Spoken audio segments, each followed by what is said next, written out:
Aujourd'hui, je suis en attente et pourtant, Monsieur le procureur de la République, Monsieur Jean-David Cavaillé, je continue à subir ces méfaits.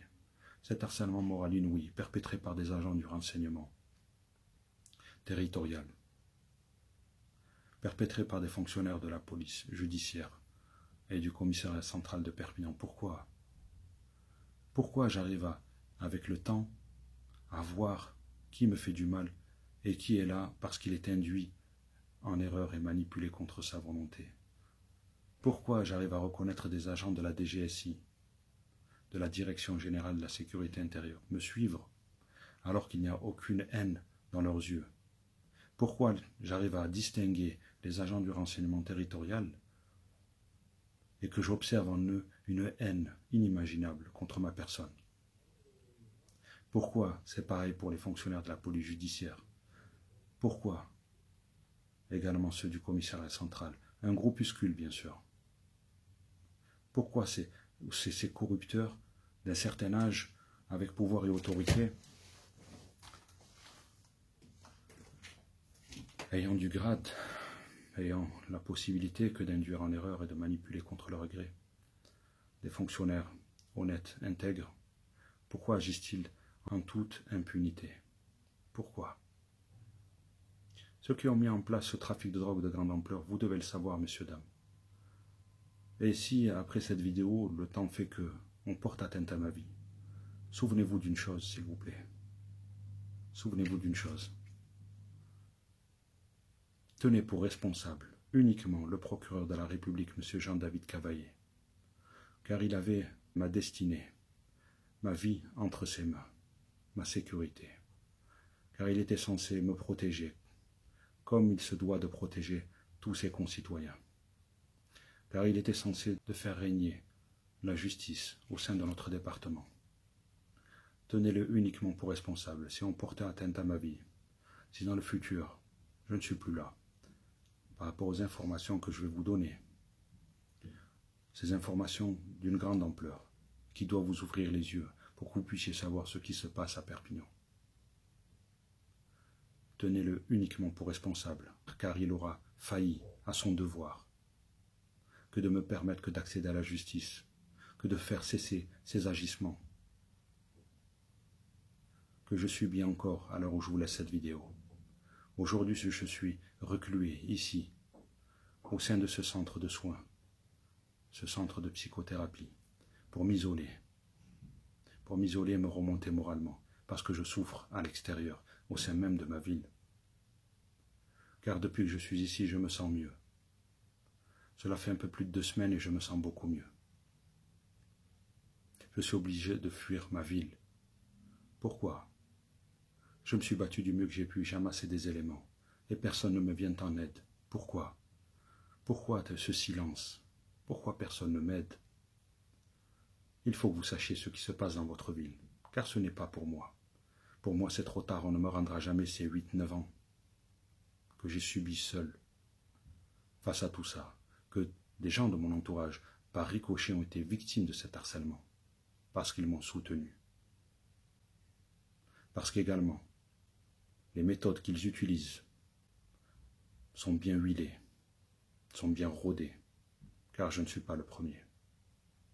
Vous isoler socialement, vous rendre fou, vous faire interner, tel est leur objectif, si vous ne quittez pas cette ville. 3 possibilités vous avez. La première, c'est de fuir. Je ne l'ai pas fait. La deuxième, c'est de sombrer, de vous rendre malade, de déprimer, de devenir fou ou folle. Et la troisième, c'est de me battre. Fuir, sombrer ou vous battre. À vous de faire votre choix. J'ai choisi de me battre contre cette injustice. J'ai démantelé par mes propres moyens toute la corruption policière qui règne ici. Et sur les documents que j'ai à disposition, j'ouvre aussi les yeux sur la corruption judiciaire qui règne dans notre ville, impliquant quelques magistrats qui couvrent de graves dysfonctionnements, qui vous déboutent et vous empêchent que d'accéder à la justice. Des employés municipaux gangrénés qui servent l'intérêt de ces corrupteurs que j'ai en clichés photos et vidéos. Des délateurs, J'ai démantelé la plupart des délateurs de la ville de Perpignan. C'est incroyable comment le système est bien rodé. Ces délateurs à qui on donne pouvoir. Car ce que je vais vous raconter aujourd'hui, vous devez l'entendre, car c'est ce qui se passe réellement dans cette ville. Je m'adresse tout particulièrement à tous les services de police de France, quel que soit leur service, qu'ils soient du renseignement, qu'ils soient de la police judiciaire ou dépendants de la sûreté départementale. Vous devez savoir ce qui se passe à Perpignan. Ce message, maintenant, s'adresse à la JIRS, à la juridiction interrégionale spécialisée de Marseille. Cette vidéo s'adresse également à la SRPJ de Montpellier, la sûreté régionale de la police judiciaire. Elle s'adresse également à la SRPJ de Toulouse également, parce que j'ai des éléments. J'ai des éléments concernant ces personnes, concernant ces services. Car dans mes éléments que j'ai, il y a des agents de chez vous qui ont été induits en erreur, manipulés contre leur volonté, afin de me suivre, non pas pour m'harceler, mais pensant qu'il y a une enquête préliminaire ou une commission rogatoire, et tout était manipulé, préfabriqué. Depuis des années, je l'ai dit dans ma plainte, je me suis plaint d'être photographié, filmé, sans cesse, sans relâche, dans tous mes faits et gestes, par des délateurs, par des civils, des gens civils, des employés municipaux, des fonctionnaires de police corrompus. À l'époque, je ne comprenais pas pourquoi, mais aujourd'hui, je sais. Avec mes investigations, je sais pourquoi on me faisait ça. Pourquoi d'un côté, on m'harcelait, et d'un autre côté, on me prenait en cliché photo ou en vidéo. J'ai compris pourquoi. Parce que c'était grâce à ces clichés vidéo qu'ils pouvaient induire et manipuler les services des autres régions, les services au-dessus d'eux, qui étaient en opération ici à Perpignan, qui étaient en enquête, et pour protéger leurs propres intérêts, pour protéger ces délateurs qui servent leurs intérêts, et qu'ils ont mis eux-mêmes en place ici, au sein même de notre ville, afin de les préserver et d'éviter que ces services de police étrangers à notre ville viennent là enquêter sur ces gens-là. Ils les induisent en erreur. Vous savez comment? En vous prenant en photo. Ils vous envoient ces gens à vous. Et le fait que cette personne vous rencontre, vienne à vous alors que vous ne la connaissez pas, mais vienne vous demander quelque chose parce que vous êtes assis dans un café, parce que vous êtes avec des amis debout. Vous avez tout de suite une personne qui vient, plusieurs clichés photos. Je disais à mes amis, regarde, on est pris en cliché photo, regarde la personne. Ils utilisaient ces clichés photos en envoyant des délateurs de chez eux, qui avaient réellement des enquêtes ouvertes, mais par le biais de services de police étrangers à Perpignan.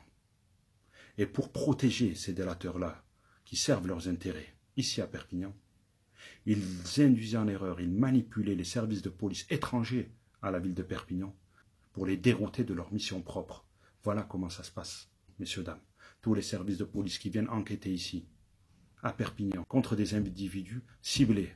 Si ces individus-là servent l'intérêt de ces corrupteurs, ils seront protégés.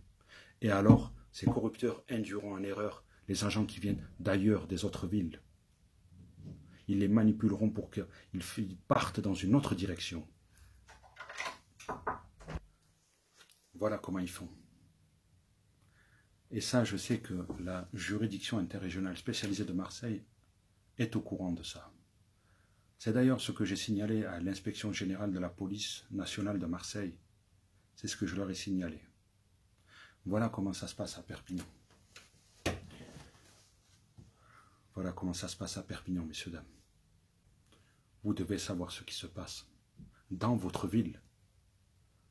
Tous les fonctionnaires de police qui viennent enquêter ici à Perpignan pour des individus qui sont sous la protection de ces corrupteurs-là seront malheureusement induits en erreur, déroutés de leur mission propre.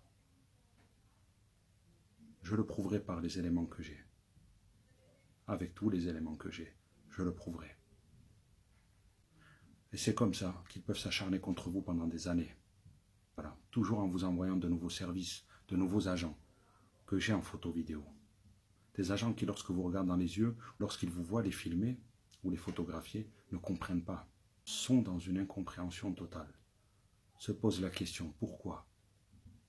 Et alors que dans ma situation, je suis obligé de le faire pour moi, pour prouver mes dires dans ce combat judiciaire que je mène, dans ce combat contre cette injustice que l'on me fait endurer. Et il y a une différence dans mes clichés photos et c'est le moment voulu, je les mettrai, je ferai en sorte que le monde connaisse. Je rendrai public tout ce que j'ai. Parce que vous devez connaître la vérité. Et c'est à ce moment-là que vous verrez la différence entre des fonctionnaires de police corrompus et des fonctionnaires de police intègres. C'est dans les clichés photos, dans la réaction des visages. C'est lorsque vous verrez les visages, les réactions qu'ils ont lorsqu'ils sont pris en photo ou en vidéo, que vous comprendrez, que vous verrez la différence entre un fonctionnaire de police corrompu, quel que soit son service, ou un employé municipal, ou un délateur, avec un fonctionnaire de police intègre qui vient de notre détachement, qui vient de notre service ici à Perpignan pour effectuer son travail. Ça, le moment voulu, vous le verrez également, car je m'apprête, car n'ayant plus confiance et ne croyant plus à la justice ici à Perpignan, c'est dans cette direction que je m'apprête à aller. Tant que je serai là, tant que je serai en vie, je ferai en sorte, et si ce n'est pas le cas, d'autres le feront à ma place, car mes éléments sont sécurisés, comme j'ai dit auparavant dans mes vidéos. Car tous mes éléments sont sécurisés et le monde saura ce qui se passe à Perpignan. Et les gens de mon entourage publieront dans toutes les directions les éléments que j'ai à disposition et qui prouvent cet harcèlement moral inouï que l'on m'a fait endurer et qui me détruit à petit feu. Mais je tiens bon, car je ne peux pas baisser les bras. Je tiens bon, non pas pour moi, messieurs, dames, mais pour toutes les personnes qui pourraient subir par ricochet, qui pourraient subir en parallèle cette injustice, ou qui pourraient dans le futur la subir également. Il est hors de question. Il est hors de question que d'autres aient à subir ce que moi j'ai enduré. J'ai été fort mentalement pour lutter contre ça. Et un jour, vous verrez toutes les vidéos que j'ai à disposition, et vous verrez ce que j'ai subi, ce que j'ai enduré. Et vous verrez à chaque fois, lorsque je m'adresse, en commençant mes vidéos par « Madame, Monsieur là ou le procureur, Madame, Monsieur là ou le juge », encore un élément de plus, cette personne qui est face à vous, qui est en train de me suivre afin de m'harceler, vous verrez toutes ces vidéos, lorsque je m'adresse à chaque fois au juge et au procureur. Et aujourd'hui, je suis seul, abandonné par le procureur de la République, M. Jean-David Cavaillé, qui suspend mon destin, qui suspend ce destin qu'il a entre ses mains, pour se couvrir, qui ne classera pas sans suite mon affaire, au vu de sa gravité, mais qui ne me permettra pas de continuer mon combat judiciaire. Et je continue à subir ces méfaits, mais je ne peux plus subir.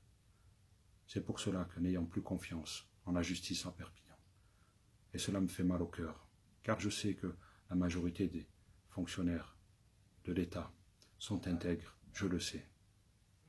Que ce soit au niveau de la justice, que ce soit au niveau de la police, au niveau de notre municipalité également, au niveau de toutes nos institutions. La majorité sont intègres. Mais ce qui me fait mal, c'est que beaucoup d'entre elles, restent silencieuses, muettes, lorsqu'elles voient des situations d'injustice. Alors que leur devoir serait de dénoncer et de ne pas garder pour soi.